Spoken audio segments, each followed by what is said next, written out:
I was on anabolic steroids and ran cycles for 9 years. So 1.5 grams of test, right?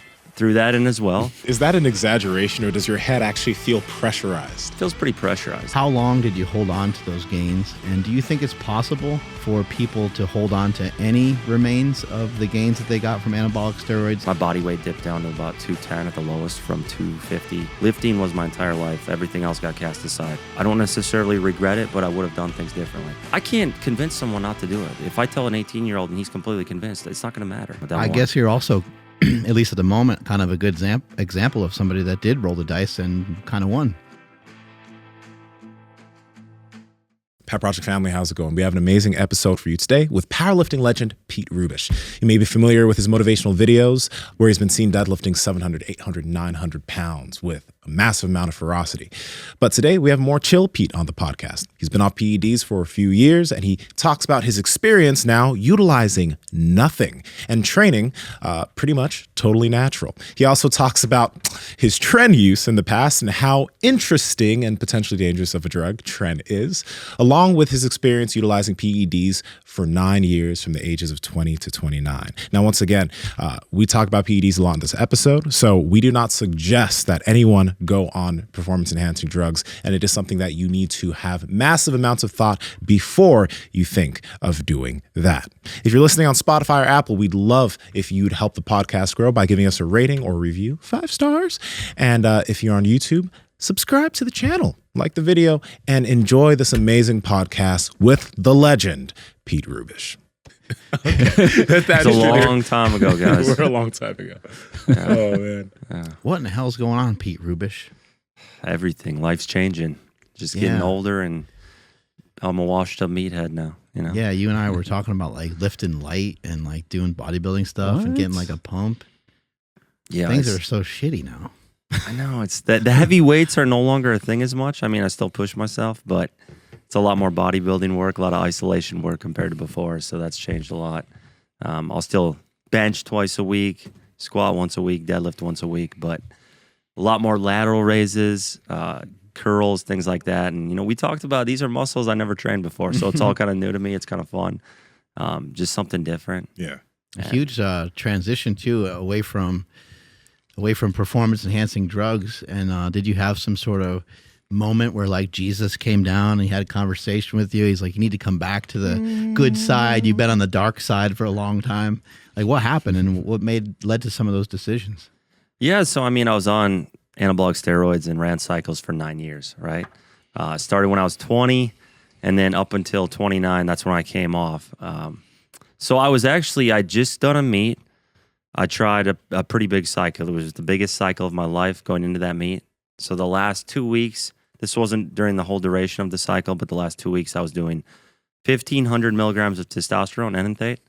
So 1.5 grams of test, right? Very high amount. Would have been cool to see what my test levels were like at that point. And then 1,200 NPP.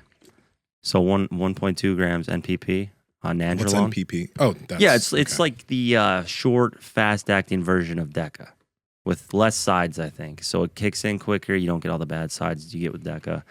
And threw that in as well. And then, then there's got to be some orals, right? I mean, yeah. It's not an official cycle unless we're on 3 things at one time. Got to get all the food groups in there. Cover your bases. So I was doing Anavar for a while, about 50 milligrams a day. And I love Anavar. It's my favorite. That was.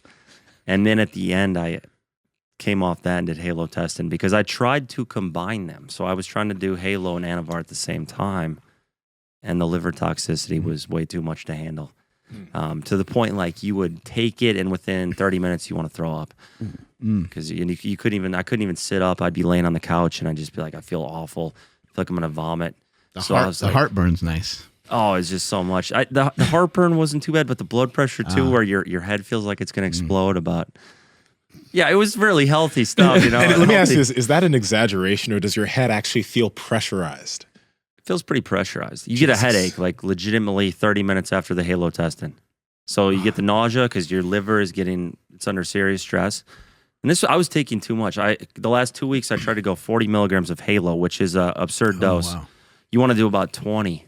I mean, I'm not telling anybody to do that, but if you're a standard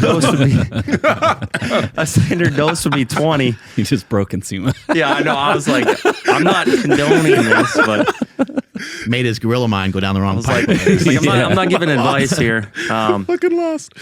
You do 20 milligrams, and I'm like, let's go 40 because I really want to pull 900 officially. I've done it in training, right, a few times. I was like, I got to get it knocked out in a meet. And in the end, did I get it done? No. So I got the 904 to my knees, and that was it. But that's kind of the long backstory. And then after that, my wife was like, if we're going to have a baby, let's do it now. Come off now. So after the meet, I decided to come off November. And then, here we are. Been off for 2.5 years. So it's been a wild ride. And at first, when you started to come off, how long did you hold on to those gains? And do you think it's possible for people to hold on to any remains of the gains that they got from anabolic steroids the more distance they get from it? I think if you come off completely, absolutely not. You're going to lose like everything for the most part. That's not to say there's not some degree of muscle memory, but within a year, it was all gone. I mean, I went back. It felt like almost to square one, not entirely, obviously, because you've still been training a while. But I want to say bench dipped down to about 315, and it was at 485 at the peak in training. In a meet, 463. So it went all the way back down to 315, 300-ish. Deadlift got down to like 6 from 9. And it was a rapid, loss of muscle and strength over the course of months. So the first couple of months, you're still hanging on to quite a bit, even though your test levels are dipping. 6 months or so, maybe you can kind of hold on to some stuff. Yeah, I'd say up to 8 even. And then as you get closer to that year, it's all gone. It's like if I had gone TRT, I think I could have maintained a lot of it. Not been quite as strong, but maintained quite a bit of that strength. But it just, my body weight dipped down to about 210 at the lowest from 250, 255. So, and right now I'm walking around about 220, 225, depending on how well I'm eating. Yeah. Any warnings to people that are going to go, because you decided not to go the TRT route? I don't think you had other interventions. A good friend of mine has said that like he thinks that if young people especially are going to come off testosterone cycles, he thinks that they should look into maybe taking medication for their mind and for their, so they don't get like depressed and stuff. Do you think that some people should look into that, or like what was your experience? Yeah, I mean, it was really tough mentally. I felt pretty depressed at various times because your sense of identity is gone. Think about it, your whole life, not your whole life, but the last 10, 15 years, everyone's known you as this really strong guy. You're known for your deadlift, your strength, and being jacked and all that. And that's your whole basis of what people know you for. And then that's kind of stripped away completely, where there's no more, you're not getting the compliments, you're not getting all the attention. It fades away. It faded away fast. And you're just another guy at that point. And that was tough. It was like a transition to where that was probably one of the toughest things. You have to kind of come to terms with that and redefine yourself, as we talked about. But it's taken years. It's been 2.5 years, and just now I'm kind of becoming comfortable with who I am now. And I still have the knowledge. I've still done what I've done, hit the numbers I've hit, and I'm at peace with that. But now it's kind of time to pivot to a new life. And I still coach plenty of guys in powerlifting. I'm still immersed in the industry, but I just have to do different things myself. So I still train some powerlifting, but it's a lot more bodybuilding. It's a lot more running, different things like that to kind of keep me sane. So it's mentally, a lot of guys, the reason they wouldn't come off is it's just very tough. You essentially shrivel up, lose all your muscle, you lose your strength, you lose your identity. And why would you do that when you can just take TRT? And I even, I've considered going back on it various times. I'm not saying I wouldn't. Like, I think TRT is awesome. I think it's a good thing for a lot of guys. And I have nothing against it, but I just feel decent now. So you have to almost wait. You have to get through that tough phase. Yeah. Before you started, you said 20 to 29 you were on. What was your history before that? Were you an athlete? Were you already lifting quite a bit beforehand? Yes, sir. Yeah. So I was in school. I was doing football. I was doing basketball. I was doing track. And I wasn't great at any of them, but I started in various sports. And come my senior year, I decided I'm just going to lift because I did not like being in season in a sport and you lose a lot of your strength. You lose about 10 pounds of body weight from running so much. And I just enjoyed lifting more. So I went all in on that when I was about 18 entering my senior year, dropped all the sports. And but I had that background growing up. Even baseball was mixed in. It was just, my parents had me in all different sports all the time. Year round, I was doing something. Yeah. And I'm kind of curious, kind of from what Mark said, what was the hardest part about coming off? Because like he mentioned, you literally, you were a different human being at the time. It's like your shape was different. You were still you, but I'm assuming like when you look at videos of when you were pulling and all that, do you feel like that's you? No. No. I look back at that and I can't even identify with those weights. I don't know, because Mark's completely transitioned to a different stage of his life. I don't know if you feel that way, but like, I went to a meet one time, maybe like a year ago or something like that, and somebody was lifting some crazy weight, and I look at my brother and I go, these guys are fucking out of their mind. And my brother's like, you were lifting this like 2 years ago, and you had a lot more plates on than what they even have now. So I agree with you 100%. It's like hard to even relate at a certain point. yeah, it doesn't seem, my mind can't comprehend like having that much weight on my back, like on a squat, like 800 pounds around there. I can't imagine it. Fuck. It's 900-pound deadlifts. I can't imagine that. So it's completely different now because you're lifting a fraction of that, and your mind's not there. Like I'm not in that, purely lifting as heavy as possible, aggression, kind of kill mode, which is how it was. It was my whole life. Lifting was my entire life. Everything else got cast aside for many of those years because that's what it took to get to that level. I felt like you had to go all in. There were a lot of sacrifices. There were a lot of disruptions. Relationships were more volatile. But that was part of the cost to get to that level. And I don't necessarily regret it, but I would have done things differently. What about somebody coming to you now? You have your own gym. There's some power lifters in there. And what about someone hitting you up online or in person and saying, yeah, man, I want to go for it all, man. I'm 20. I moved out of my parents' house and I want to go on a cycle and I want to go all in. Are you kind of talking them out of that, or like, how do you think you would handle that situation? Yeah, I mean, guys come to me and their decision is made up. They're going to do it. They're going to do it or they're not.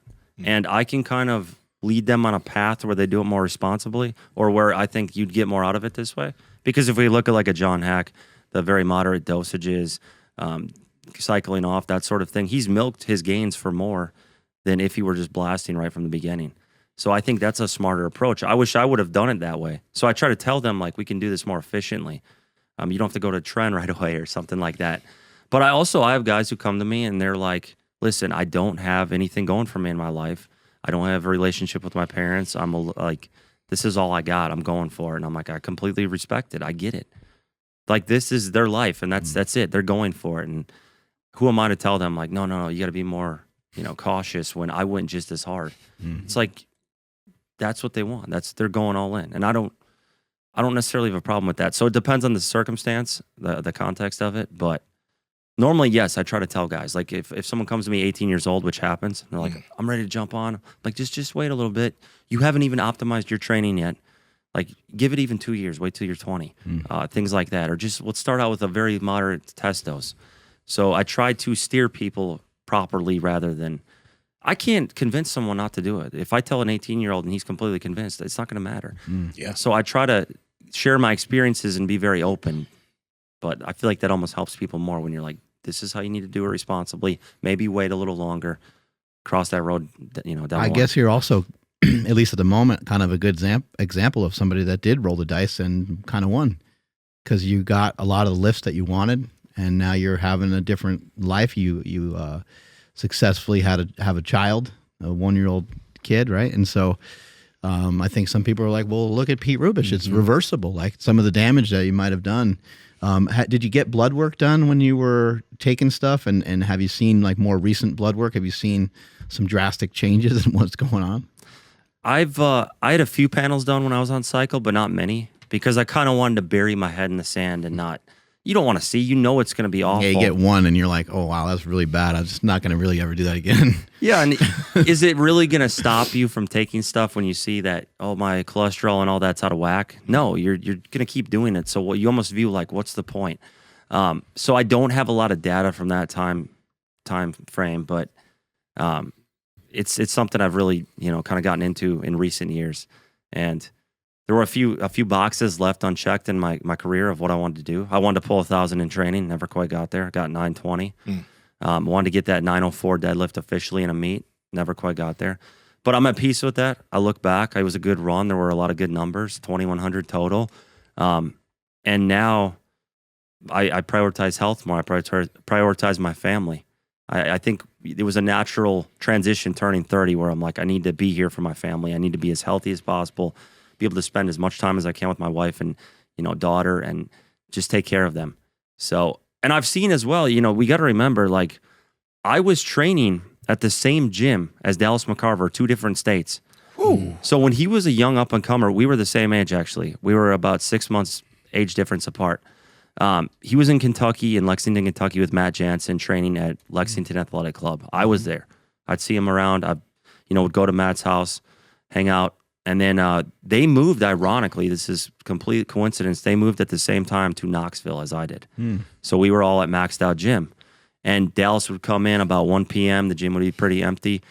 He'd just throw around massive weights. And 800-pound deadlifter. Yeah, he made me feel insecure because I was like, here's this guy who's jacked out of his mind deadlifting the same as me. I was like, it's not supposed to work like that. Bodybuilders aren't supposed to be as strong as powerlifters. He's got no body fat. Yeah, I'm like, it's not fair for you to be that jacked and that strong. Yeah. So I was honestly, and I was on Tren, so I was kind of like, it pissed me off. I kind of had a little, like we were cordial, but in the back of my head, I'm like, screw this guy trying to beat my deadlift. And then it was funny because Dallas, so this is Maxed Out Gym. And this is, I believe he's got 100-pound plates on there, so it's 865 or 845. 845. Yeah. He's a big freaky boy. Listen to this, guys. With a tricep. This was purely coincidence as well. I wasn't trying to piss him off or anything. He tried a 900-pound deadlift, and then 3 days later, I had no clue I pulled 900 for the first time. And I had no idea he had tried it until later. Yeah. So I was like, he missed the 900 at his knees, and then 3 days later, I pulled it. And I was like, I wasn't trying to do that. I wasn't trying to Did he take offense? I don't know, because I didn't find this out till a couple weeks later. I was like, oh man, I didn't try to show the guy up. But he was smoking me on bench, and he was doing 200-pound dumbbells on incline for 10, like easy. Damn. But anyway, I mean, long story short is he passed away at 26 from a massive heart attack. So that made me realize you're not invincible. Doesn't matter how old you are. It can get anybody. So I don't know if GH and insulin are more of a danger as far as that, because those are 2 things I never touched. But I've had scans done, and my heart is a completely normal size. My lungs, my kidneys, there's no scar tissue. CT scans I've had done on all the organs, and it's like everything is there's no enlargement. And whereas like Dallas had massive enlargement of his lungs and kidneys and liver, and so I'm almost like, is it the GH and the insulin at high doses that does more damage than just purely steroids? I don't know. It's speculation, but it's something you wonder about. Could even be just some of the extra lifestyle of getting super, super big and then super, super lean. Like both, like a power lifter, might, be kind of bulked out for a while or perpetually for a handful of years. But a bodybuilder would keep going through that cycle of getting really big and shrinking down, getting really big. Maybe there's some things that aren't so safe about some of that practice, especially because they're mainly they're switching their food, but they're also switching their drugs. You got extremely lean. Yeah, insanely lean. Yeah. I mean, well, one thing I wanted to say too is like, we talk about the body weight thing. That's one reason now I want to be a bit leaner and lighter, because we've talked about you get rid of your sleep apnea when you get lighter. Your neck size shrinks down, which plays a role in that. I had that really badly for 10 years, did nothing about it. I had a CPAP, hated it. I would try it out. I'd try the nasal only mask, and I'd try the full mask, and I would just rip it off after like an hour because I wasn't sleeping. So I'm like, what's the point of this? So I just had undealt with sleep apnea for about that whole decade of my 20s. And it's just all these things. I'm like, I just want to lean down, get a good physique, still be somewhat strong, but be functional, be able to run, have good labs. Sounds like a movie, like you're a former like Navy SEAL or like Ranger, and like you used to kill people all the time, and now you're just trying to live in a cabin by yourself. Yeah, I just want peace. Yeah, just wants peace, but like hell comes knocking on your door again. Yeah, there like you John go. Wick. Yeah. I'm retired. I'm not doing this anymore. Yeah. Did you, if you can think back, like when you were younger, because this is like the thing that I always think about is like younger dudes, especially when they're 18 and they already decided like, oh, that's it. I'm going to get on because this is what I do. This is what I love. I'm going to go all in, right? They cannot think about the future. Like they literally have no idea how to process that. Hey, one day you might meet somebody you fall in love with, and that person's going to want to have a kid with you. Fuck love. Yeah, no, fuck that. I love the iron. I love the gym. The gym loves me. Fuck bitches, whatever the fuck they say these days. But like for yourself though, were you able to ever like stop and think like, hey, maybe one day, I will put the weights down or, the cycles down and pick up a baby or whatever it may be? Because like I said, I think it's impossible for kids to even just have the like, I don't know, brain power to like really consider like, hey, like 30 years old isn't like forever from now. It's actually way sooner than that. You know what I mean? Like it's going to come like that. So I don't know, for yourself, did you ever consider anything at like life at 30 years old?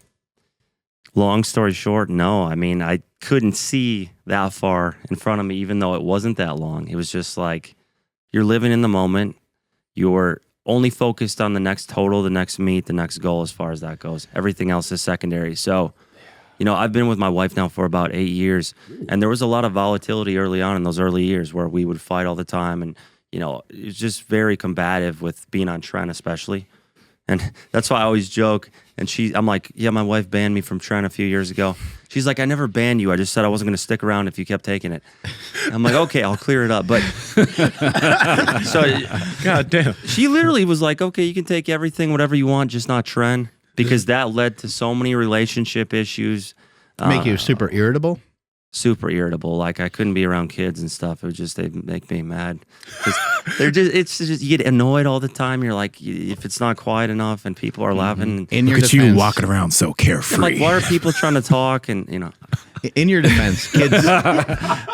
Maybe I'm on Tren. Hold on. In your defense, kids are annoying. Yeah, they can be. A kid can be really annoying. They can. Yeah. I have more, now that I have a daughter, I'm like, okay, I kind of get this. I get why people love kids and stuff. And I'm much nicer about it. But back then I was like, smiling. It's like, I don't like kids, man. Like, what's the deal with Make this? a lot of noise. That's what I say. I love my kids. My kids are amazing, but like I don't love like the neighbor kids. Other people's kids are fuck shit. those kids. Yeah. Well, Exactly. I have a more softer heart and more compassion about it now. But Yeah. back then it's just that and paranoid all the time. You think you're literally, I don't care, because I've been on Tren in multiple relationships. You always think they're cheating on you. Like you'll be up all night paranoid. Like, and I've talked to many guys about that where it just plagues them. They're like, you're 100% on Tren Ace. You think you're being cheated on. You're ready to fight everyone who makes eye contact with you. Because I was a doorman when I was on it the first time. I was 255 pounds. And That's why all these bouncers are so pissed. no, I think roid rage is only Tren. It's Tren. There's roid rage. I talked about this with Mark's brother, Chris. People think of roid rage. I'm like, nothing gave me roid rage but Tren. Tren made me freaking crazy. So many confrontations at the door, and like, people would ask, how many fights did you get into? And I'm like, I never got in fights. No one wanted to fight me. Because I would go crazy before they would even want to fight. They'd be like, bro, I'm good. I don't know. I'm not proud of it necessarily. It's just more like, this is a fact. This is how it went down. And it wasn't a good situation. My boss would have other bouncers follow me around to make sure I wouldn't go crazy. Like stuff like that. It was a wild ride. So the Tren had to go, long story short. Do you think you could have done Tren more responsibly? Is I there can't- any way? It's almost like the self-control wasn't there as much on that. Everything else, like, this is where steroids get a bad rap. It's from Tren. Okay, the other ones don't make you out of your mind and stuff. It's not, even Halo testing, which people have said, like maybe Mike Tyson was on that when he bit off Holyfield's ear, or check drops. That stuff, it was all controlled. But Tren it's like a fog. Your brain's in a fog. The other thing, your libido's so high you can't focus at all. It's not fun. You're like, I kept no attention span. It's not, but it gets you strong as heck. Nothing gets you that level of strength. So all my best numbers obviously were on it. Heightens your sense of smell for females. You're like, It's like a woman walked in the door 30 feet away. You know what I'm saying? yeah. You start following them. It's just, I don't know if you experienced that, but it's just, there was Some nothing of like it. it. Some of it, I'm pretty relaxed, so I don't know. Nothing gets me too stirred up. Tren never got you. Not in that way. Tren no. monster. No, but it is enticing because the second that you take it, you get leaner and stronger simultaneously. You can see drastic differences in the way that your body looks within 2 weeks of taking it. It's unbelievable. That's crazy. And the strength gains are unmatched compared to anything else I ever tried. I could take like 4 of other things, 4 different compounds, and it wouldn't equal what I could get on Test and Tren. So it's just like, it was that good. But I realized, obviously I could tell I was kind of out of control. And it just, hair trigger temper and stuff. It just wasn't good. So I realized, I'm like, I got to stop this. This stuff's killing me. I think it's amazing you had perspective to just discontinue everything and I think it's really admirable because that's what you were known for. You were known for being like hardcore in the dungeon, in the basement, washing machine, dryer behind you while you're doing your deadlifts, seemingly lifting by yourself. Some of these videos were put out, many, many years ago before all that stuff was like as popular. And I think it's, I want to commend you on that. I think that's really like heroic in a lot of ways to turn your back on that, even though it's like a small amount of fame, but it's still fame. This is what people loved you for. This is what people identified with. And I remember people making a lot of compilation videos. People got fired up and excited about this stuff. And if you watch when Pete deadlifts the weights, sometimes he jacks them up so crazy that they come flying up over, where he even needs to lift it to. It's almost like he's about to do a clean with like 500 pounds. Getting the hype at every single weight too. It was serious stimulants too, as far as like mega doses of caffeine coupled with clenbuterol and jacked. When you say megadose, what do you mean? Okay, well, is that not crazy? Like, looking back, how reckless that is on your heart? Oh, Jesus. Let's take 3 scoops of the original jacked 3D. Yeah. Who knows what was in there? With the DMA. And then let's take about 80 micrograms of clenbuterol, which is terrible for your heart. And then let's take another 200 milligram caffeine pill. Yeah, that was what but it would get me through these 5-hour marathon sessions. And I was like 21 at the time. 5 hour? Just lifting deadlift and rows and stuff for like 5 hours. But it's the thought of, you're in your 20s, you're invincible. You couldn't see ahead of you. Yeah. And many times too, when I came off Tren, I was like, wow, I was such a jerk. Like, you could see it afterward, but not when you were on it. But you come off and you're like, man, I'm not proud of that. Or you're like, you see that it's like the fog clears up mentally. Should call it trend blindness. You kind of alluded to this earlier though, but like, what are some things you may have done differently when you were in that stage? Would you have done anything differently? If I had the foresight at the time, I would have done just test for a while. It was low dose, and then I would have maybe added an Anavar, and I would have came off, and I would have done all these things to prolong how much I would get out of them. Because after you take steroids for a while, what happens is your body gets so adapted to them that you can run these cycles and you literally feel normal. Except on Tren, that's the one. But like, no, but everything else, you could take it and you just feel kind of baseline. Like, it just becomes like, okay, this is my normal and I'm not really getting stronger anymore. Maybe because the receptors have been flooded for so long or whatever. And that was kind of the thing. So I think you're better off with the moderate approach, kind of gradually dialing things up, coming off, like John Hack. He's a really good example of how to get the most out of it. That's how you get your numbers even higher. Yeah.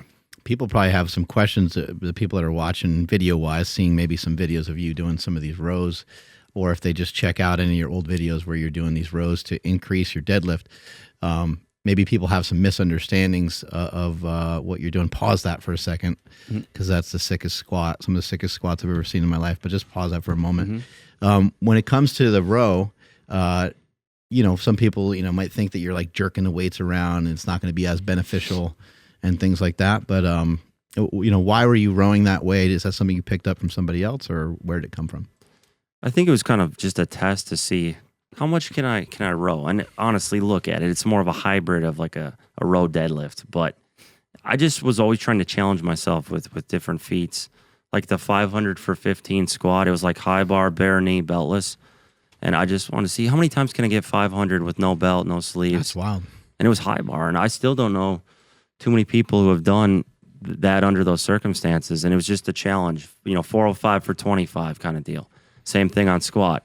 These were just challenges to test myself and get better. There was no structure to the training. It was just, I'm going to hit it hard. And I probably could have done better if there was structure, but it was just the sheer aggression. I got into lifting because I felt like somewhat of an outcast. Never got bullied, but I was a loner. Like no one paid attention to me. I was just invisible.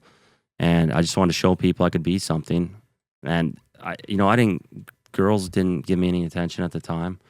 Like I didn't kiss a girl till I was like 19. So there was I was a late bloomer with all that, and I wanted to feel powerful and that sort of thing. So that's kind of what drove me into that. And then come college, it felt like being big man on campus. You're on Tren and you're the doorman at the most popular bar in the city in a college town, University of Wisconsin. All the football players love you. Everybody loves you. Everyone's trying to be your best friend. So it's like going from a position of being a nobody to all the power. And that was addicting. Where'd the intensity come from in your lifting? Like what sparked that? Was videos you saw of other people, or like where'd that come from?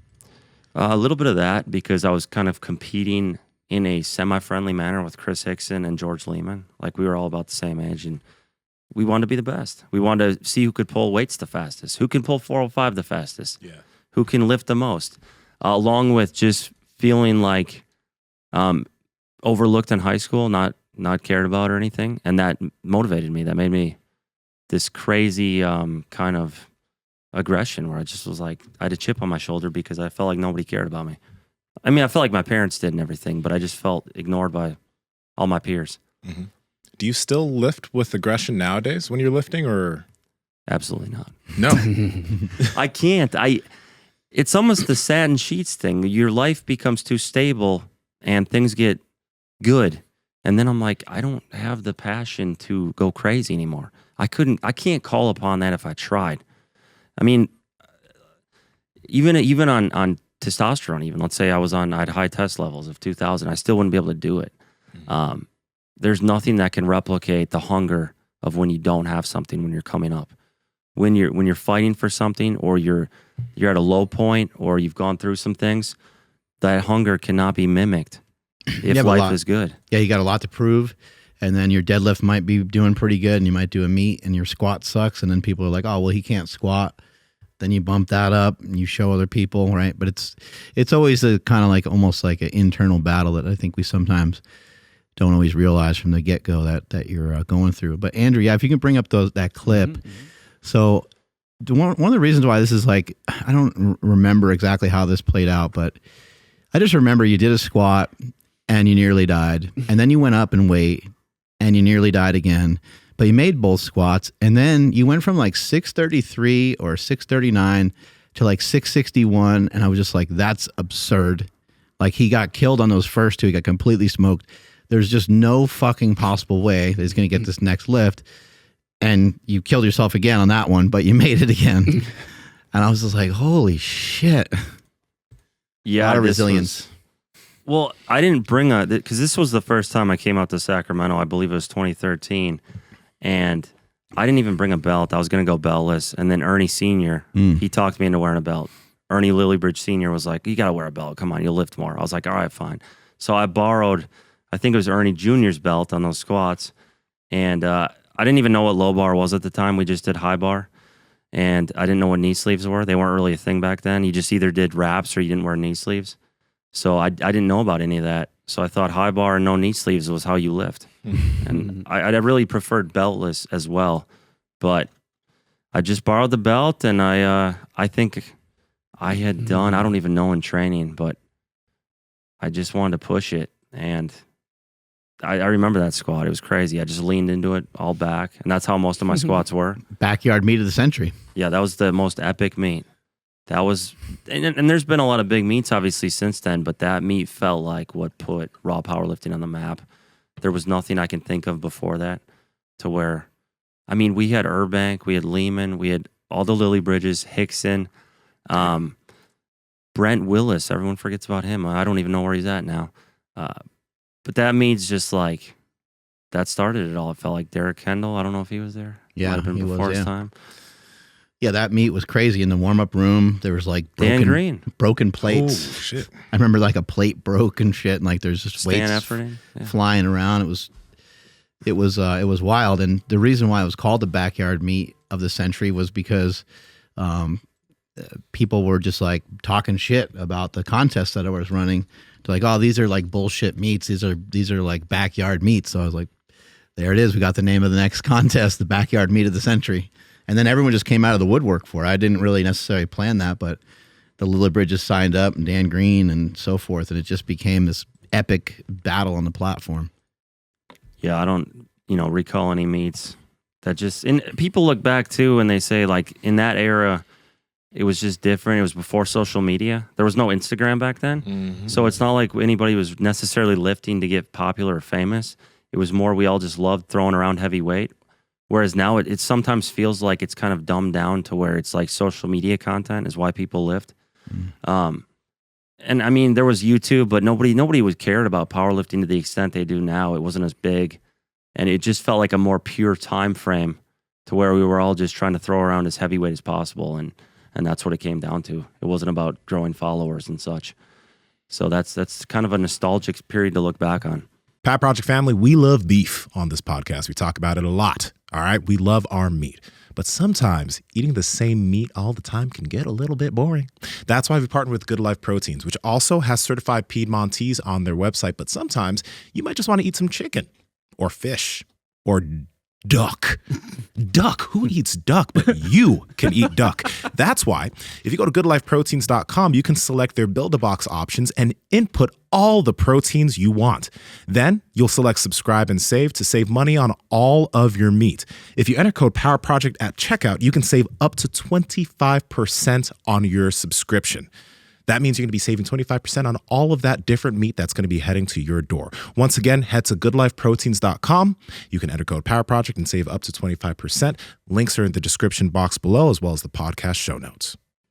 What are some things you did to like get stronger and gain weight? We know about the performance side, but was there particular ways that you ate, and was there real particular ways that you train, or was it kind of just like, I'm just going to lift like a maniac and lift as heavy as I possibly can all the time? Look at that squat. Damn. Dan Green can grind too. He's got some of the most ridiculous grinder reps I've ever seen on squat in particular. But yeah, it just was, I would eat everything. There was no diet. I was trying to eat as much as possible, junk food, all that, pizzas. I had heartburn 24 hours a day.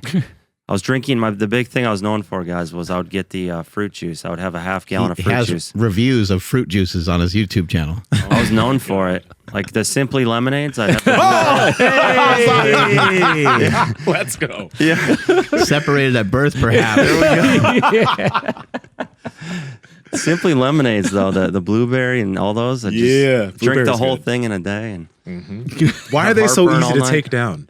they're delicious. Freaking delicious. Have you had the Simply Watermelon? Yes, of course. I've had them all. That was You my would favorite. show everybody everything, though. I think that was also unique about your channels. You would show everybody like the snacks and stuff that you ate, and you're like, these are the cookies that I eat, and these are the snacks that I eat. Oh, it was a terrible diet, but I loved it. It was a fun time eating garbage and just getting strong and living the life.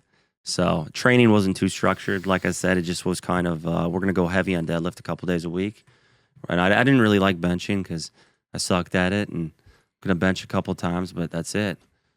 And yeah, it was just, I was pushing it. I remember this one. This was, I think, 2016 or 17. Mm-hmm. I look a little different there, as you can see.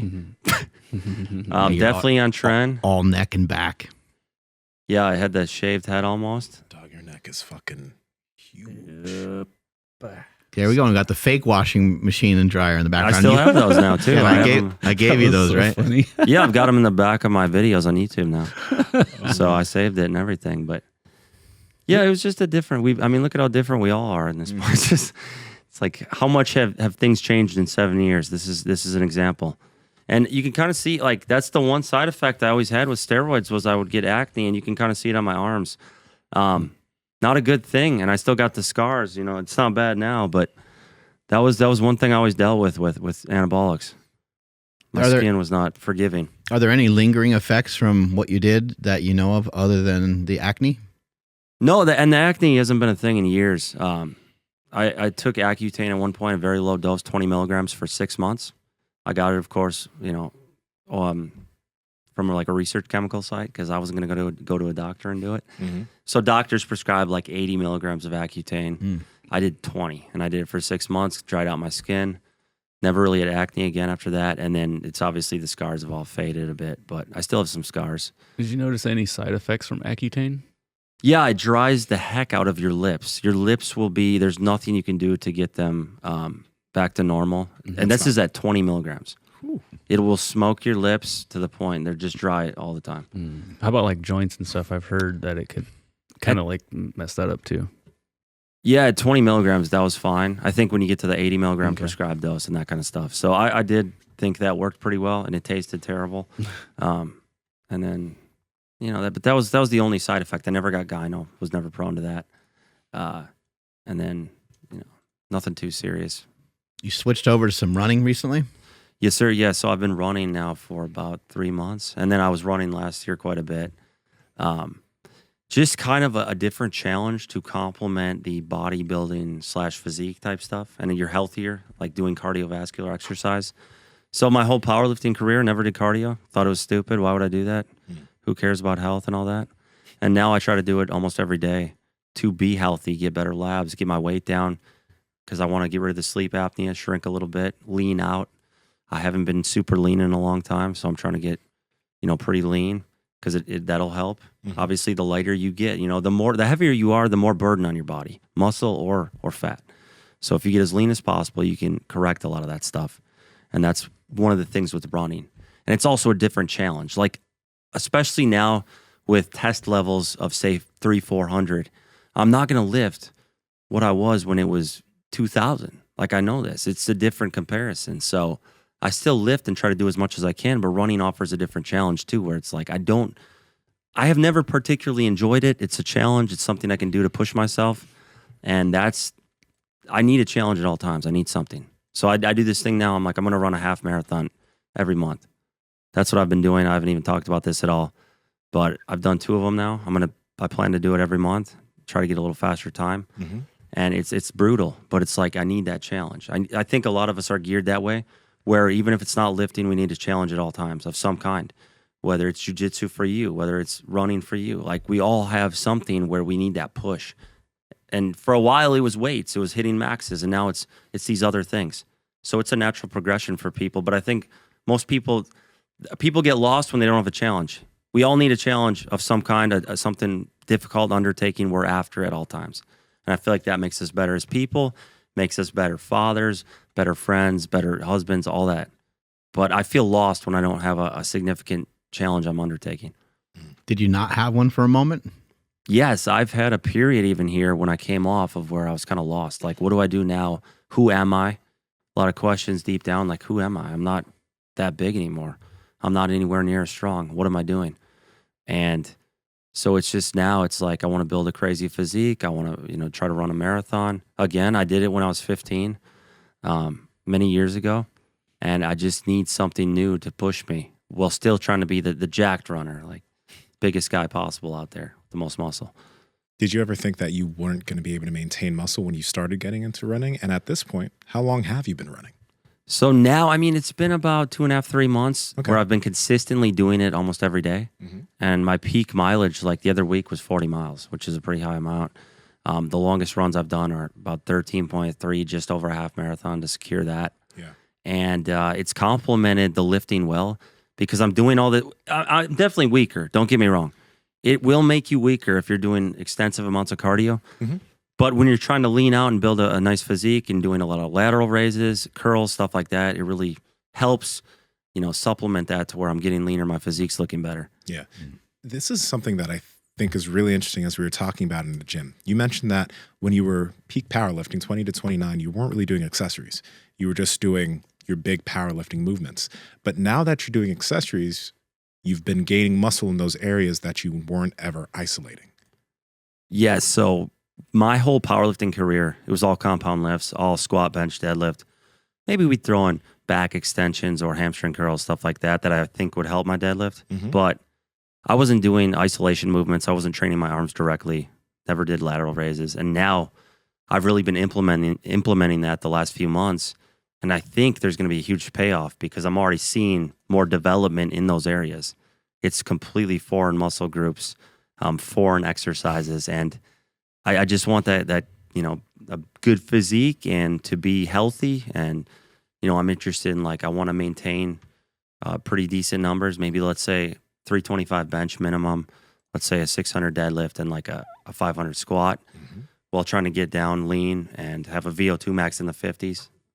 So that's kind of a goal. I've never formally gotten it tested at like a lab. We have one in Knoxville. I'm going to do that. But just off the Garmin thing, it says it's like 48 right now, VO2 max.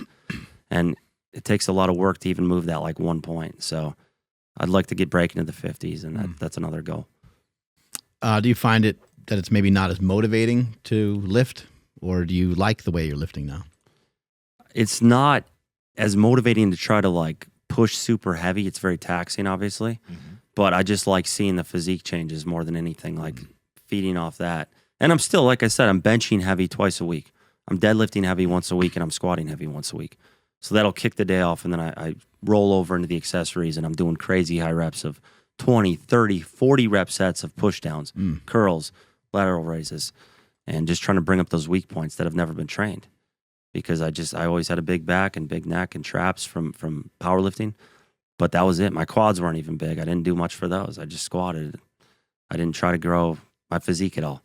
So it's just a new challenge in life. And, you know, you get older, it changes. Like, life changes completely. We've heard the thing, every 7 years, you become a new person.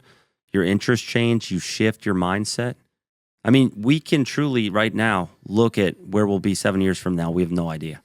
You can have an idea, but it likely won't be anything anywhere near what you think. I didn't think I'd be back into running, for instance. I didn't think I'd be off everything. You know, I didn't think I'd have a daughter who's a year old now. So it's wild to think back. Like, okay, I'm 31 now. What was I doing at 24? It was a completely different life. I looked different. My interests were different. It was, everything was different. So it's kind of cool to see, like, 7 years from now, we'll be completely different. And that's the normal thing. It's just, you don't often think about it in that perspective. I think you like shed your former self, you know, in some degree, especially if there's parts of you that you didn't like, you know, so that's probably part of what you went through from your transition to powerlifting to messing around with more bodybuilding and running. Yeah, I think everything changes. I mean, it's like, sometimes I think about, what do you want out of life? Like, for you guys, I mean, what would you guys say? What do you want out of life now at this stage? Because you're different ages, you know, different points in life, but from where you were, say, a decade ago to now, how has that changed? What do you guys think? I think for me, there's been a constant theme of just, I would like to continue to improve, you know, improve as a husband, improve as a friend, and improve as someone to communicate with people. So that has kind of always been there, whether it's, you know, me putting my focus into lifting and trying to lift more, or trying to run further and run faster. I get a lot out of improvement. It's like something that keeps me motivated, keeps me going, keeps me fired up. And then obviously, you know, having children and things like that, like the legacy part of any of that is just to pass things on to them that can help them become good people, hopefully great people. But also really assist them to, hopefully, if they wish to, for them to be great parents, because I think that really moves the needle. So I think about the people that they're going to impact, almost like the way you might think about people that listen to this show or people that follow you on Instagram. Like, you're hoping that you have a good positive impact, but I think it's to a much different degree when you're impacting the people that are inside your home. Yeah, it's a big question. But in general, like, the whole, I think, essence of this podcast is like, we're selfish in the way that we want to improve. We bring people on that we can learn things from, that, you know, it helps everyone who's listening, but it also helps us with the things that we're trying to improve out in our lives. So it's like constant improvement. I'm someone who, I like peace, bro. Like, so there's no one in my life that, like, there's drama or whatever. Like, peace is just a constant thing that I'm just like, if there's not peace, like, there's problems. You know what I mean? So, constant improvement are the things I enjoy, physical, mental, consistent peace, helping the people in my life. And in the future, like as I continue on jiu-jitsu, I want to be able to teach jiu-jitsu. Specifically, I want to be able to teach jiu-jitsu to kids. I don't even want to do it for money. It's just something I enjoy. You know what I mean? I enjoy it so much, and I've seen the impact it's had on me physically and mentally. And it's something that I wish I had when I was a kid. I mean, I played a lot of sports, which definitely helped me out.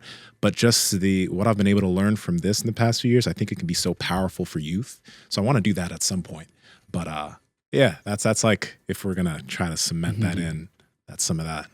Yeah, I think peace makes a lot of sense because you fight every day, right? So you're trying to have like a good variation between the two, right? Like if I fight every day, and make things difficult, then things will be easier. I'll be able to defend myself, defend things off of me a little easier. How about for you, Andrew? Yeah, and real quick, I mean, you've also experienced what it's like to not have peace also. And I know, like, and I have the same thing. So, like, I would say not necessarily 10 years ago, a little bit further than that. Like, I'd go to bed and wouldn't care if I was going to wake up or not because I didn't have really anything and I wasn't working towards anything. It was, when can I get another drink? When's like the next day off, and like when's the next paycheck? When is Call of Duty, going to start up again? Whatever it may be. And like there was just nothing I was working towards. Versus now, I have my son, I have my daughter, we have this. Like there's so many things that like I've been working on, and I've seen some success. And then, having my son, like, I do so much with him on my mind, like he was like the last straw for me to get into jiu-jitsu. So like, because I want him to do it. So like, there's things like that where it's like, now I have a goal. I have my first competition coming up. Like I'm working towards things. Whereas before, like I said, dude, like I just didn't, without sounding too mean. And obviously I had family, like family was awesome, but like I was kind of a piece of shit. Like I would look at that person and be like, yeah, like nobody's going to strive to be that. Versus now, like, yeah, we got a lot of cool stuff going on, and things are finally going in a good direction. Yeah, I think that makes a lot of sense. I mean, just like we talked about earlier, where you need some kind of goal at all times. I truly feel like everyone needs some tangible goal they're after where they can push towards that, because it does somewhat give your life meaning to where you don't feel that emptiness as much. The most depressed I've been is when I'm in limbo and I don't know what I'm going after. So that's a big thing.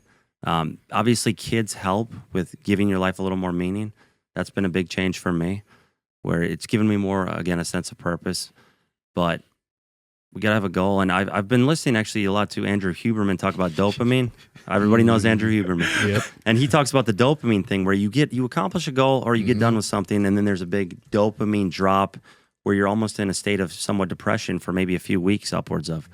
And that's pretty normal, but I think it's just one of those things where, again, with dopamine, like I'm trying to expend less of it now. I'm trying to be more cautious of what I'm using my dopamine on a daily basis. So a lot of times I would frivolously be like looking through my phone at stupid stuff like sports, and I would check it like 100 times a day. And I'm like, why am I doing this? And I'm just wasting it all. And I would stop doing that, be more cautious of it, and my productivity would go up, my focus, I'd be so much happier, I felt better. And so a lot of people, their problem with that would be like Instagram, or they'd be scrolling through Instagram all day, checking it 100 times. For me, it was like sports. And just cutting that out made like a world of difference and allowed me to focus on my goals and hone in even more. That is a huge game changer. Yeah, it's like suckling. You just want that dopamine, and you keep going for it, whether it's Instagram or pornography or whatever it might be. And I think if you can figure out ways to get dopamine more naturally, I don't want to be woo-woo about it, but the more that you can lean into that, even something like going on a run or lifting, do you need to take kratom? Do you need a pre-workout? Do you need caffeine for it? Sometimes maybe it's appropriate to do that, but what about just giving yourself a little bit of time? Just start to lift for like 10 minutes. And if at 10 minutes you still feel like dog shit and you want to reach for your energy drink, then maybe you do it. But give yourself a chance first, because I think once you get going, once you get started, the dopamine will start to release, and then you'll want to push through the workout further. Andrew and I were watching a clip a couple days ago about courage, and the guy asked a question. It's in a movie. The guy asked a question. He's like, how come I don't have the courage to do something before it happens? He's like, it doesn't work that way. You get the courage after it happens. So, someone, if you were like, hey man, would you fight someone in the street? A lot of people would be like, no, man, no, like that's not me. I would be kind of nervous. Or would you go in front of everybody and give everybody a speech? No way. If all of a sudden you kind of had to, you would probably find a way to figure it out. Maybe it wouldn't be great, but you would probably figure out something that would that you maybe thought previously that you would never be able to do. Power Project family, your normal shoes are making you weak. This is why you partner with Vivo Barefoot Shoes, because they have a wide toe box, they're flat, and they're flexible. So with every single step you're taking, if you're taking a 10-minute walk outside, or when you're working out in the gym, your feet are able to do what they're supposed to do in this shoe. They have tons of options for hiking, running, training in the gym, chilling and relaxing, casual shoes for if you're out on a date. You need to check them out. And Andrew, how can they get it? Yes, that's over at vivobarefoot.com/powerproject, and you guys will receive 15% off your order automatically. Again, vivobarefoot.com/powerproject. Links to them down in the description as well as the podcast show notes.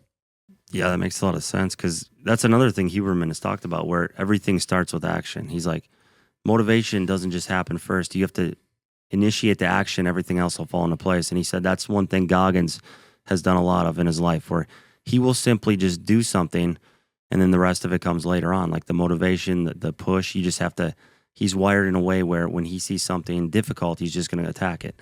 And if more of us adopted that approach where we lean into the difficult things and just simply went after them right off the bat, we'd be more successful. So that's another tactic where I'm trying to employ that. Just be like, just do it. Just start doing it and the rest will fall into place. And then it kind of builds on itself to where you have these successes and they rack up, and then you have that momentum and that pushes you towards a goal. Because they talked about how SEALs get through Hell Week. They kind of chunk it down. They go, okay, we just got to make it to the next meal.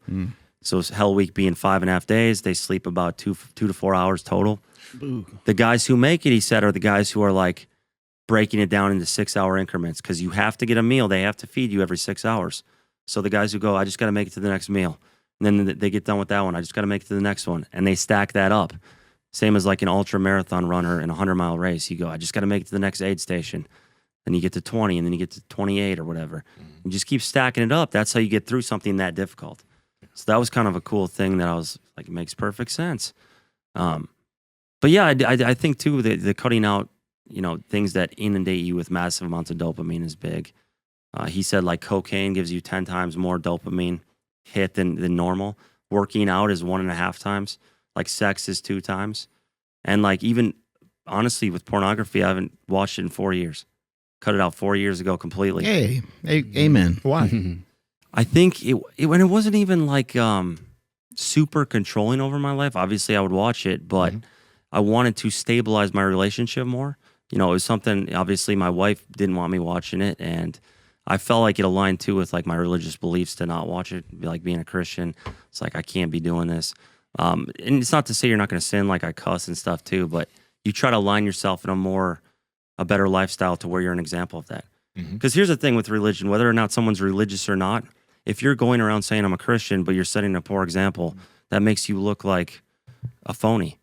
It's the same. So I can't give off. If you want to be a good example for others or bring them to Christ or whatever, you have to live relatively pure. You have to do the best you can. So you're still going to sin, but that's there's no validity to religion when someone is making a mockery of it who's telling others to get into it. Yeah. That looks ridiculous. So if I'm like making all these bad choices and setting a bad example, who am I to be like, yeah, you need to get into the Christian lifestyle? Like, that's ridiculous.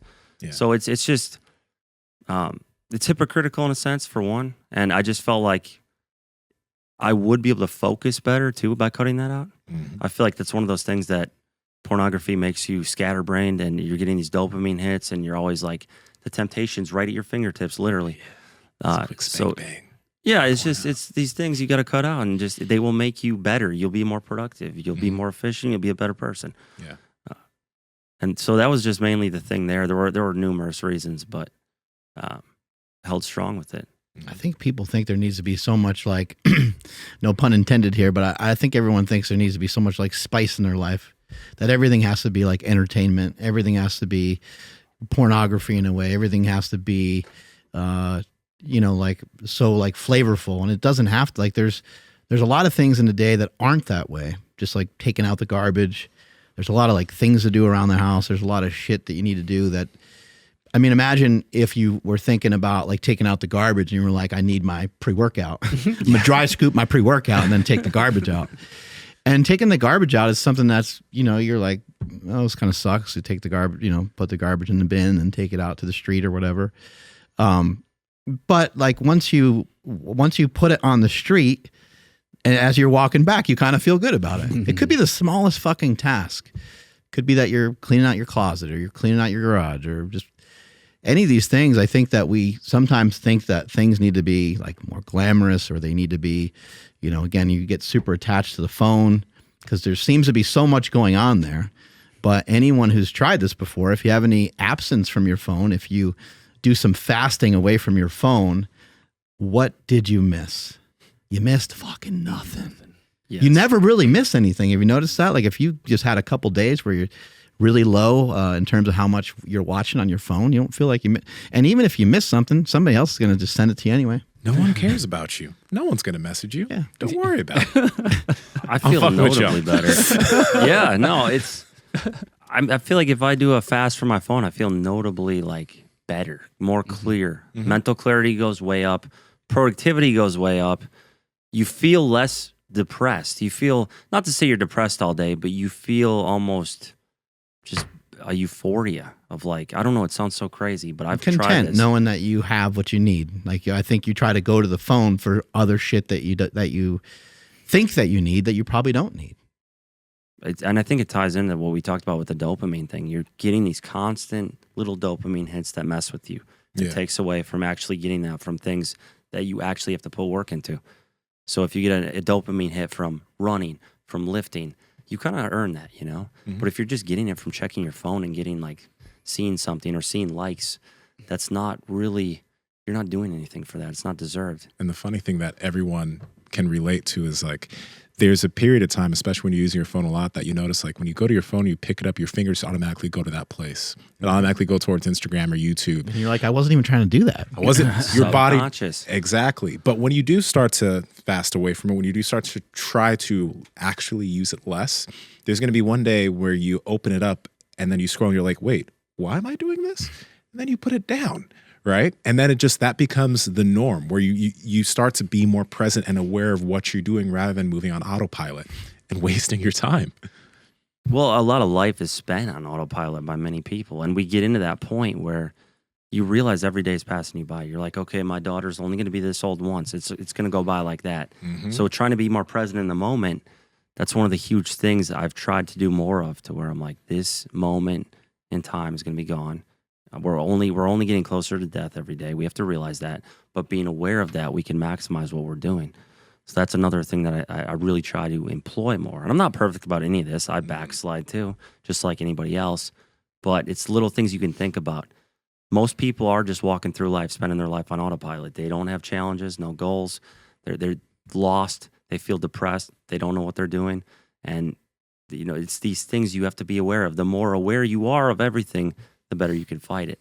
So that's another thing, like with running, I can listen to audiobooks on the treadmill. Yeah. That's been a huge thing for me to learn more. That's another reason I like it. I feel like I'm learning, I'm getting smarter, and reading is huge. Reading is huge as far as taking things up to the next level in your life. Some people would say running on a treadmill is cheating, but that didn't come from me.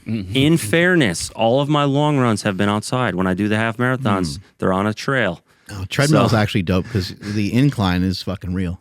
The incline if you is mess the way with to go. the incline, then you get a pass to go on the treadmill. Yeah, you can set the incline to like 5 or 6, and it's no that's joke if death. you're doing a sustained run like that. So, but it's just another challenge, just like anything. I think something people should try to be thoughtful of, and I need to do a better job myself, is just think about like the things that you reach for and the things that you go for. How do they make you feel? So when you go on Instagram, like typically, how does it make you feel? Like, make you feel. You can feel whatever way you want because you can interpret it whatever way you want. But I think, quite frankly, a lot of times at least I'll speak for myself, I can be negative. I could look at stuff and be like, nah. I'm like negative Nilly on a lot of stuff. I'm not really searching for anything nice. I'm not searching for anything super productive. However, if I'm on a run, I'm going to choose a YouTube video or maybe an audio book or a song that I feel is going to be like a double whammy in terms of my production with my run. It's going to help me maybe to run a little faster or to keep a particular pace, and or I'm going to learn something. Like you're mentioning running and listening to something at the same time. I mean, you could end up with a lot of positives there. You're outside, you're listening to an audiobook, you're learning something, you're getting exercise in, as opposed to if you just, go to this and you start looking at stuff and maybe someone's feeling bad about like where they are in their life, or maybe they feel lost because this 25-year-old person is in a better spot than them, or just the many different things that you can kind of fall victim to when you're on social media platforms like that. Yeah, absolutely. The comparison game is huge. It's been talked about a lot. I mean, do you guys ever struggle with that in any sense? It could be with anything, whether it's financially or the weights you're lifting, anything. And that might not be super applicable to you guys, but is there any times in your life where you struggle with, you see stuff on social media and you go, man, like without even consciously realizing, you just kind of feel a little worse off? Yeah, I would say I have to admit, yeah, like I do. And I think that like that's my initial reaction. I don't know why. I don't know if that's unique to me or if everybody does it, but for me, my initial reaction is to like be mad or like kind of pissed that someone else is doing this. And I'm like, wait a second, why the hell do you even care? They're not taking anything away from you. That's good for them. And I'll hit the little like button. Or I'll say just something like silly or funny to try to mess with somebody. But yeah, my initial reactions they're not great, and I still need to work on them. Superhuman. That's a very human thing. Like, it's like the initial knee jerk sometimes is to be like, fuck, why aren't I doing that? Or why haven't I done that yet? Or why haven't I been able to get that yet? Right. But we talked about it a lot. Like, when you start shifting your mind to just like be happy for people and just be pumped for people and be like, well, that's fucking awesome how they're doing that. How could I kind of do that? Or how could I replicate that somehow? It shifts it a lot. It'll get you out of that. But if you don't take the second to shift your mindset, like he just mentioned, you can definitely be caught in just that negative warp zone of scrolling and for being hours. That's right. Absolutely. Yeah, it happened recently, and I talked about it on air too. And especially, it's like you're not supposed to do this in pretty much anything, especially in jiu-jitsu. But like I was going through a slump where one week I'm like, dude, like I'm trying to do X, Y, and Z, but like I end up doing none of them. And then I'm getting smoked by other people that I've been able to kind of like, it doesn't matter if I win or lose, but like when somebody who I feel like I should be able to like regain my guard with, they're getting right past me. I'm like, dude, something's wrong here. Like, and so like, Mark and Nsima both are like, well, why are you even comparing yourself like that? And I'm like, you're right. So that's where I'm working on it still.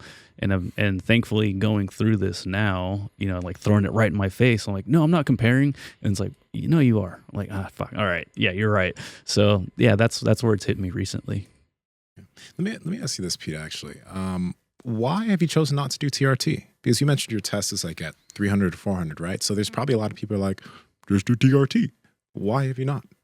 I think the main thing is I spent so long, and I feel like I got on steroids before I needed to, where I was like, I didn't need to play that card when I did. I was still progressing. I was doing fine, where I almost wanted the challenge of being off because I never felt like I truly got that challenge.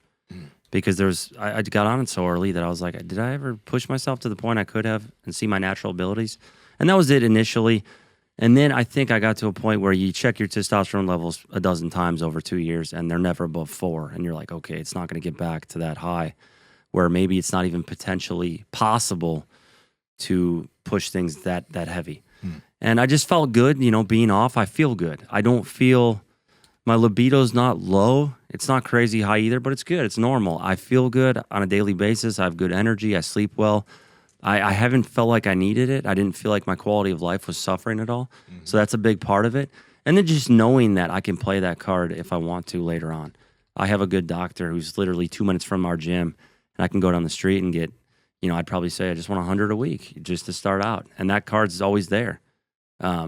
So it hasn't been a big rush for me because I view all of this as an experiment as well. I'm constantly experimenting with my body, to see how I can manipulate biomarkers or variables, what supplements I can take maybe that will shift some things around. I've experimented with tonkat leaf, Fedosia, all that kind of stuff, boron. So I just like experimenting with my body now. I like seeing what can we get things to, what can I do with it, and that's more of the draw for me now than anything. So I'm not opposed to TRT, and I'm neutral with it. It's something that I would do maybe later on, but I don't see the rush. How about the wrong camera? Because Huberman said, testosterone, it helps, kind of makes things like difficult more enjoyable, or I forgot how he worded it. Makes effort feel good. Makes effort feel good. So have you noticed anything like that where it's like you kind of don't have the pep in your step to go do something difficult? I don't think I've had too much of that, but at the same time, I mean, it's hard to say. Like when my test levels were higher, I got so used to it. I don't know how much it was helping either. It felt like things were so baseline, even on cycle for a while, because I'd been on it so long. So it's not something I necessarily struggle with, but your workouts used to be so hard and they went on forever too, Yeah. right? So no matter how much testosterone on, maybe you weren't that pumped to go and deadlift. I mean, you were excited to go and test yourself, but at the same time, you're like, fuck, man, I'm in for it today. yeah, you knew it was going to kill you. You knew it was going to be a tough session. Every session was, I'm going to kill my CNS, basically. It probably doesn't feel that same way with a run or a pump session, right? No, we've talked about this. I get sick of like walking around like when I was on all that and doing those crazy max out sessions to where you constantly have nervous system fatigue and you feel run down and you can't get anything done. Your brain's foggy. And I just got sick of that feeling. And now it's kind of nice where I still go somewhat heavy, but I don't feel like crap all the time, more or less. Yeah. So, and TRT probably would enhance some things, but I'm a little worried about as I try to kind of lean out and get lighter. I feel like it would put a little weight on me, which would potentially. So that's another thing where I'm kind of trying to slim down for sleep apnea purposes, and I don't know if that would. It's a toss up, but everything's an experiment. So The sleep apnea thing seems very interesting because, like, there's so many things that will have an impact on someone's testosterone. But if you have sleep apnea, if you manage to fix that and your sleep quality increases, well, it helps recovery, it helps everything else. That might be one big thing that could move you in the right direction. Have you had any success with anything you've been doing for sleep apnea? honestly, just getting lighter. Getting lighter. When I came off, it was way better. My wife used to say, you snored really badly all the time, like terribly. And she's like, since you've come off, I don't hear you snore. Okay. So I think obviously that's not 100% accurate metric, but snoring does play a role. If you snore, you're probably much more likely to have sleep apnea. And if you don't, it's probably better. That's not to say you still can't have it, but it's better. One other thing too, like I think I just want to see if no matter how long it takes, can I get my testosterone levels back to like 500? Like that would be so cool for me. If I could just get them over 5, I'd be, ecstatic. So if that took 3 years, I'd do it. I just want to see. I want to see how long will it take to rebound. Yeah. Because I keep thinking, I check it every, couple months. I'm like, is it going to be higher now?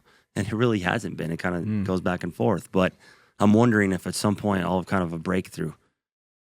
And then it'll just kind of be bumped up a little bit. We also have no idea where it was before you ever started, right? Pretty much. There's not data back then. Yeah. It wasn't a thing. And Bloodwork wasn't popularized like it is now. So I love it now. I get it checked, pretty consistently. And I look into these other markers like lipoprotein(a), which a lot of people don't know about. Doctors don't check it. Because half the thing with why doctors don't check some of these is insurance comes to them and goes, why are you checking this? We don't need this done. Follow the protocol. So some of these more lesser known biomarkers like C-reactive protein, lipoprotein(a), insulin, they don't check them when they're very important because it's not in the normal protocol they're taught. Lipoprotein(a) is part of a cholesterol panel, correct? It's a separate thing. So if you got like a lipid panel, it wouldn't even be on there. Oh, right. You'd have to get it checked on your own individually.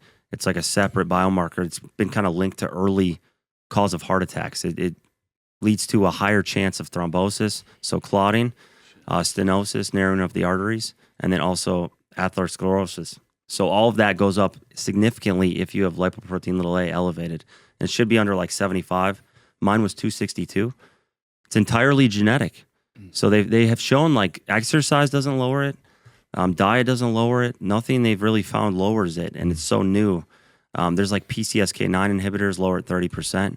But this is something everyone should check once, see if you're in that danger zone. And if you are, maybe look into some other things. So I've just become fascinated by this stuff and trying to make my body healthier. If that is the case, if it's high, you may want to subscribe to particular diets. Maybe you do cut back a little bit on saturated fats and things like that, right? Is that anything that you tried to do to make sure it doesn't go higher? Yeah, I think the biggest thing that it's made me realize, and I've dug into a lot of research on it, where a lot of the studies and such, if you have a very high level, the main way you combat that is you can't necessarily lower it, but what you could do is you could prevent oxidation and inflammation in the body so that the lipoprotein that was present in you wasn't causing damage. It wasn't becoming oxidized and inflammation. It wasn't jamming up in the arteries. Hardened and stuff, yeah. So if it's present and you keep inflammation levels low and you prevent oxidation, you can somewhat neutralize it to where it's not causing the damage, even if it's present. And that's kind of the route I'm going, where if I get as healthy as possible, I can keep inflammation low, systemic inflammation, and I can prevent all that oxidation that's going to cause the damage. And that's why I think like doing all the cardio and trying to be healthy is the way to go. So that's why I'm big into that now. You have your clients, because when we were talking in the gym, you were talking a lot about blood work. Do you have a lot of your clients or most of your clients try to get blood work done? I do. I've had a lot of them send me stuff, and usually it's pretty normal stuff. Like for the majority of the population, you're not going to see like crazy outlier numbers with blood work. It's not. Most people who are, let's say, natural or even on TRT are going to have very normal numbers, unless they're doing something crazy. But every once in a while, you'll see something where you're like, yeah, you got to look into that. Something I'll see a lot of now, I'll see a little bit of hypothyroidism, very common, higher TSH level. Or I'll see, honestly, I see a lot of lower testosterone levels in natural guys, to where I think there's environmental factors at play that cause lower testosterone now than what we maybe saw 20 years ago. So I see a lot of guys in the 300-400 range. Wow. Where you think, okay, they're perfectly healthy. They're a young guy in their 20s. They should be maybe 650. And you'll see them down 200, 300, 400 all the time. I see it. And I think a lot of that is just maybe if in the tap water, maybe, I use a water filter at home, maybe in the food, the processed foods, the chemicals, all this stuff I think plays a role to why, as a whole, testosterone levels are indeed lower now. I've seen it anecdotally from all the labs I've looked at. Like, it's a thing. People are not what they used to be as far as the levels. It's definitely lower. Sleep's got to be in there because 100%. People just being so attached to their phone. I think maybe people used to be disrupted a little bit if they had a TV in their room, but you could just be kind of disinterested in the show and turn over and go to bed, and it's not a huge deal. But I don't know, the phone, you can kind of find your own thing on there, and you can spend too much time on it. I think a lot of people are doing that. And that ties in, yeah, exactly, like looking at your phone all the time. Everyone tends to scroll through Instagram or TikTok or whatever before bed. It's completely common. That could be a problem. And for me, like I wake up 4:30 a.m. on weekdays. My sleep quality is not great. I have a 1-year-old. All these things, they do factor, and that could be playing a huge role in the testosterone levels not bouncing back. But I'm big into this stuff now, like kind of like you guys. I'm always looking for little, hacks to improve my lifestyle, improve my physique, improve my body, health, all that. So it's fascinating to me. That's kind of the rabbit hole I'm going down now, where I'm trying to learn all the things similar to y'all. And it's been fun. Do you know what your testosterone levels are at? How about your estrogen? How about your prolactin? How about your cholesterol? If the answer is, I don't know what they're at, well, we've been talking about blood work for a long time now. That's why we partnered with Merrick Health, a company owned by Derek for More Plates, More Dates. Now, with Merrick, you can get yourself something called the Power Project Panel, which will give you 26 different labs that will help you understand what's going on underneath the hood. After that, you'll be able to be partnered with one of their patient care coordinators, which will give you interventions that range from lifestyle, supplements, to potential hormonal health treatments that can help move you in the right direction. But it all starts with knowing what's going on down here. So get your blood work done. And Andrew, how can they get it? Yes, we have two options for you guys. Head over to merrickhealth.com/powerproject. That's MAREK health.com/powerproject. There you guys will see the Power Project panel that Nsima was just talking about. And at checkout, enter promo code PowerProject to save $101 off of that panel. Now, if you want to custom select your own panel, you guys can use promo code PowerProject10 to save 10% off all labs. Again, that's at merrickhealth.com/powerproject. Links to them down in the description as well as the podcast show notes. What else are you tracking besides your blood? Because it looks like you got a smartwatch on there. Yeah, I got a Garmin here, so this tracks obviously sleep. It tracks heart rate. Resting heart rate's a thing I try to lower all the time. So the more cardiovascularly fit you get, technically your resting heart rate will go down. And I want to say when I started the running a couple months ago, it was 52. Nice. So now it's 44. That's great. Your resting heart rate's 44. Especially for a guy your size. Yeah, that's mainly taken into account. You got to realize when you're like sleeping, so it's like very low. Yeah. But like Nick Bear, he's 35, and you want to get that as low as you can. Gets your blood pressure down. I've had high blood pressure like my whole life. I don't have good genetics. I have high lipoprotein (a). I'm had heart attacks in the family, high blood pressure, diabetes, all that stuff. It all runs in my family, which I think is similar to you. And it's like, so I'm trying to combat this stuff as best I can. You know, I dug my heels in, did all the steroids and stuff, and now I'm kind of trying to go the opposite route, where I'm trying to be as healthy as possible, look the part, all that sort of stuff. And it's like another interesting thing is with like, people always thought LDL is the culprit for heart attacks and that. Well, a lot of the new research, it's triglycerides. If your triglycerides are very high, that's a pretty accurate marker that you're insulin resistant. So you actually want to get the triglycerides much lower. Like look into the statin research. If you dig into the statin research, it's all, the all-cause mortality does not lower at all. When people take statins, it doesn't lower their cause of death at all, their chances of death. But statins lower triglycerides a bit, which is why they might have some merit in that regard. But triglycerides are what you want to get down. Same with fasted insulin level. If you want a fasted insulin level below like 5, you want it as low as possible, because the lower you get that, the more insulin sensitive you are, which insulin sensitivity is going to help you avoid heart attacks and all that sort of stuff, diabetes.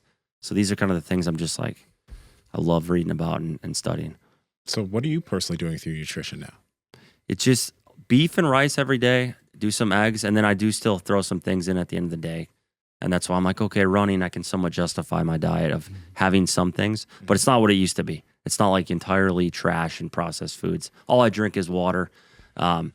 But every day, beef and rice are the staples. And then I'll kind of mix in some other things. I don't eat a ton, actually. I'm not like eating a lot. I did play around with fasting for a while. Did a 4-day fast. That was my max, 96 hours. And then I've done a lot of 48-hour fasts just to challenge myself, lose a little weight. You know, there's the cell autophagy where it kills off bad cells, regrows new cells. So healthier cells, it's good for that. So I've played around with fasting as well, but it's tough. It's mentally challenging. Are you still crushing pizzas? Everyone, I probably have a pizza once every 10 to 14 days. Nice. So not very often, but like the diet's cleaner, guys. It's just, there is still some of that. It's a lot less though. Yeah, we got to get some favorites though, because I know you have a lot of frozen pizzas and stuff. So Oh yeah, I got one frozen from Walmart. It's at Walmart, so you should be able everyone to has get it. access. Yeah, Motor City Pizza Company, the 5 cheese bread pizza. That is the bomb. The 5 Motor cheese City? bread, Motor City Pizza Company. Because in Detroit they make pizzas in like a square pan, like an oil pan. So they used an oil pan, and so it's like a square pizza. The 5 cheese bread one is the bomb. That one's up there. I do like chips and queso sometimes. That's it right there. That is the best pizza. Wait, pull this motherfucker. This looks... look at that. Yo. I much prefer It's made me so hungry. frozen I'm pizza. salivating. It's so good. It's unbelievable flavor. Why do you prefer frozen pizza? I just like it more. I've always liked it more than takeout pizza. Like from, I know it's weird. Well, it gets to, I see some of the pros because it gets to stay pretty hot, you know, like by the time it gets delivered to you, it cools we down could- a little bit. You could eat there, This- and it's really hot. Oh, yeah. This is a Got to 10 go out to the of 10. place. 10 out of 10 right Man, this here. looks really But good though. it's, so the crust is stuffed with cheese too? No, it's just kind of this. It's not stuffed or anything, but it's just I can't even describe how good it is. There's so much flavor because you got all these different cheeses. Here in Sacramento, we got Chicago Fire. Have you guys ever been there?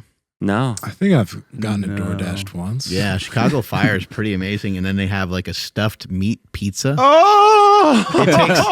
It like they'll tell you like they're like that's going to be 35 minutes. You're like I don't give a fuck how long it takes. just get me the You're pizza. like I'm in.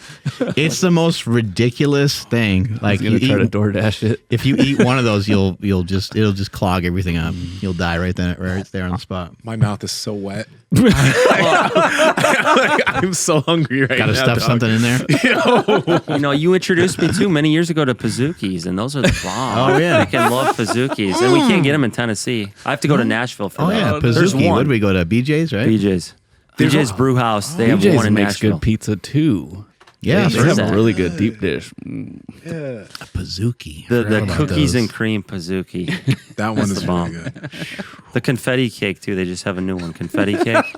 At PJ's? Oh, it's freaking awesome. Never had Just it. released. Yeah, you got to go get the What was your favorite juice? Was it? Did you say blueberry?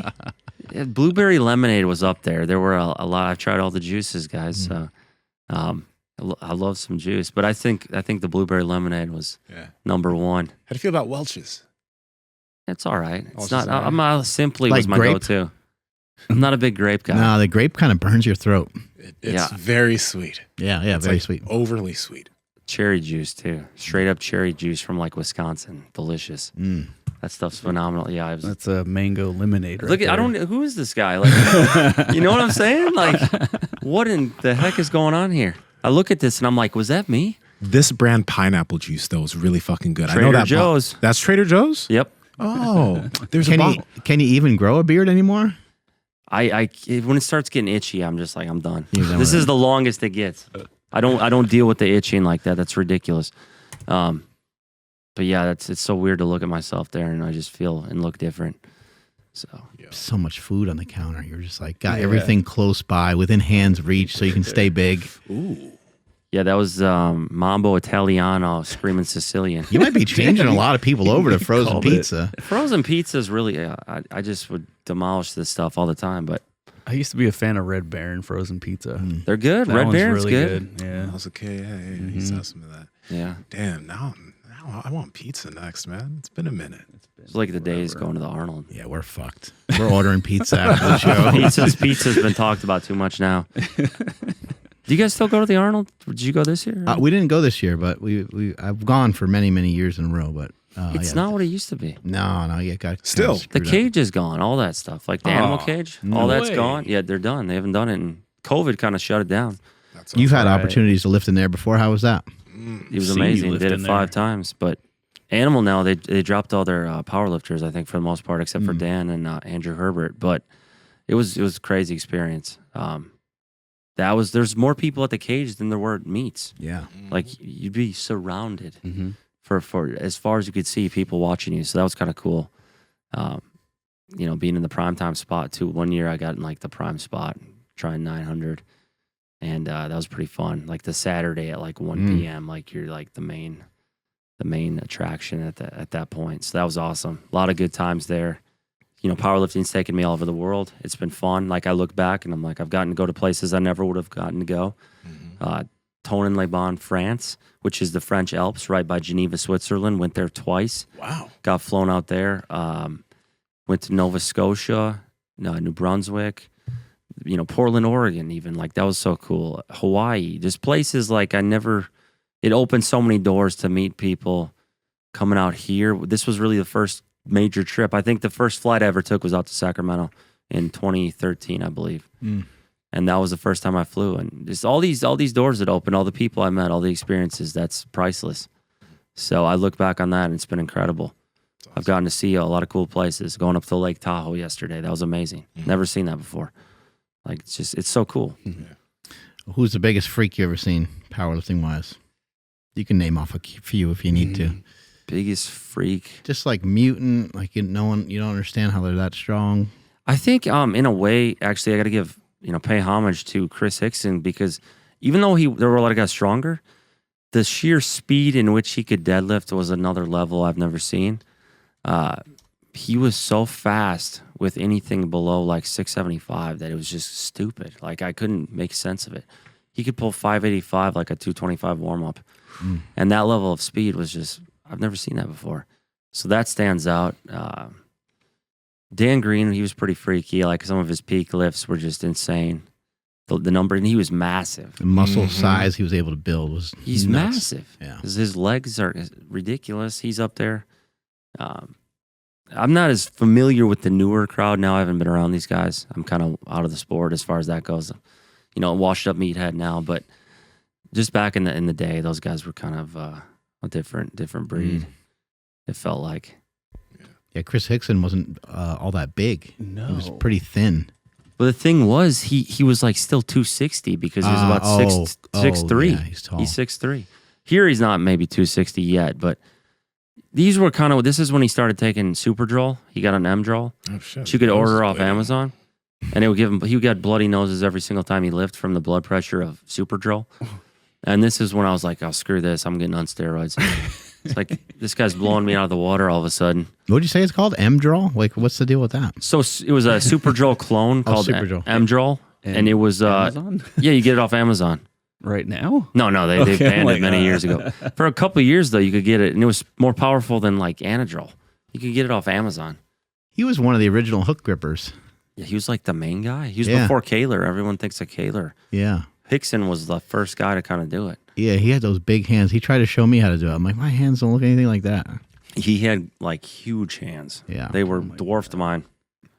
But he was a strong kid, and he was like 18, pulled 800. He trained with the Lillibridges, right? Yep, this is when this was kind of what put him on the map at 18. Just a different. Whoa. 18 years old, ripping up 800 pounds. And then now there's a lot of younger guys lifting big weight, but he was like the first guy who was like really notable pull. Right. But Clean, too. It was a clean Yeah. lift. a lot of these guys I kind of knew have passed away, so that's also impacted things to where you're like, I need to be more careful. Is sumo deadlift a real deadlift? I mean, they're both kind of real. Is but it real though, Pete? This is. I don't He have. said kinda. I don't. Kind He of real. said I did it. Here's my thing. Here's my thing with sumo. I prefer conventional, but I understand. Like sumo, I'm like, okay, it's still tough. I can't pull more sumo, to be honest. I've tried it. It feels terrible. So it works for some folks. I'm a little more neutral on that. I used to be like, screw sumo, this is I ridiculous. was gonna ask, what did Tren Pete think about sumo? It wasn't a thing back then, though. Back when I was like in okay. that peak, no one was doing sumo. Mm-hmm. There's this guy. He's gotten really famous on like TikTok for ridiculously wide sumo. Tony Souza. And I have you seen this guy with the crazy wide sumo? I think I've seen him before, yeah. Where he pulls it like an inch or two. And I made a video about it, and like we had some back and forth, and then we like, I was like, honestly, man, I'm just trying to comment about this, and we kind of hashed it out, and now we're like super cool, and we're like 100% cool, and you know we squashed everything, and like it's all good, but I don't know. You find like there's like a video 1 inch range of motion sumo or something. Mm-hmm. So I'm cool with all these guys now. I'm like, we're all just lifting weights. Let's be friends. Right. Like at the end of the day, let's be real here. It's not that serious. Okay. And I think he's actually somewhere in Sacramento, but I was like, Does he pull some crazy weights? he did he was pulling like sevens, but He said it was Tony. Souza. Oh, yeah, that's what I'm looking at. it's like, yeah, you might be able to find him if I'll keep trying. you've seen these videos kind of blew up because everyone's like, that's the most ridiculous thing.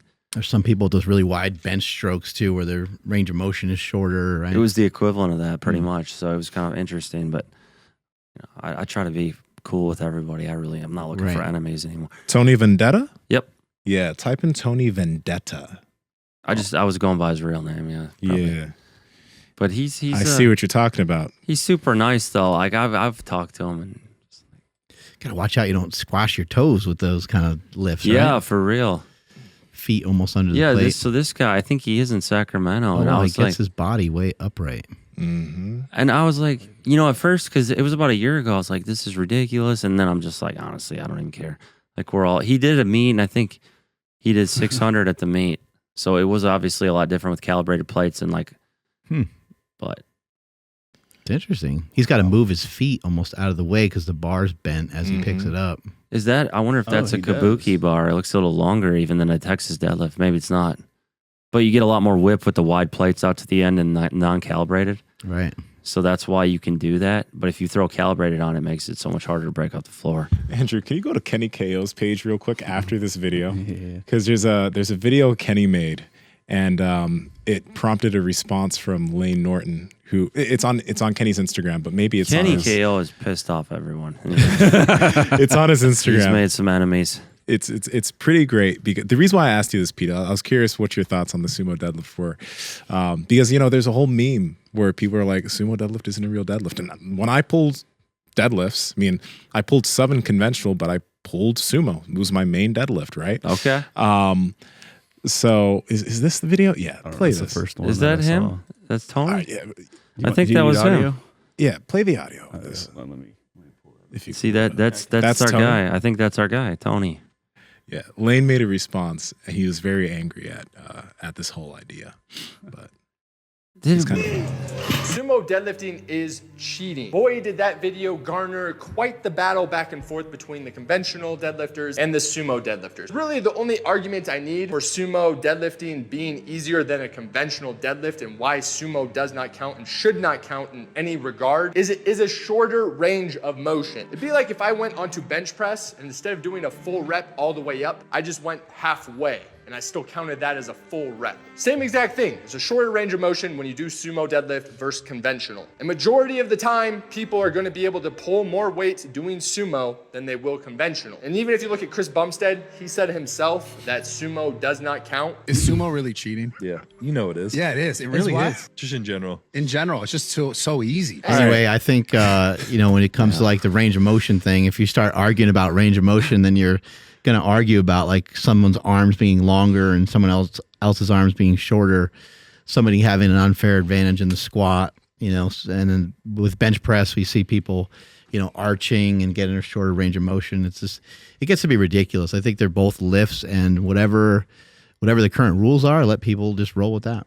Well, that's just the thing. The sport evolves, and you just have to go with it. Like, we're not lifting under the same circumstances Ed Cohen was as far as equipment, and that's been brought up. So we have the new bars. The Kabuki deadlift bar is longer. We have the new crazy knee sleeves. It's just part of the game. So you can either like just be mad about it or just it's whatever. It's evolution. That's how all sports are. They evolve and things change. And I'm kind of more at peace with that. I'm like, it's not the end of the world. yeah.